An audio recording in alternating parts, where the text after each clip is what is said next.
cəmiyyətimiz arasında həqiqi, saf və ideal bir İslami cəmiyyətlə böyük uçurumlar var.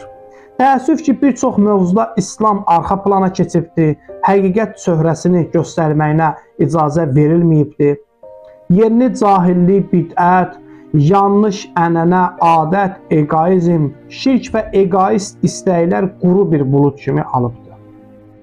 Bu səhvlər parlaq İslam günəşinin önünü bağlayıbdır və İslam işığının cəmiyyətə çatmasına mane olubdur.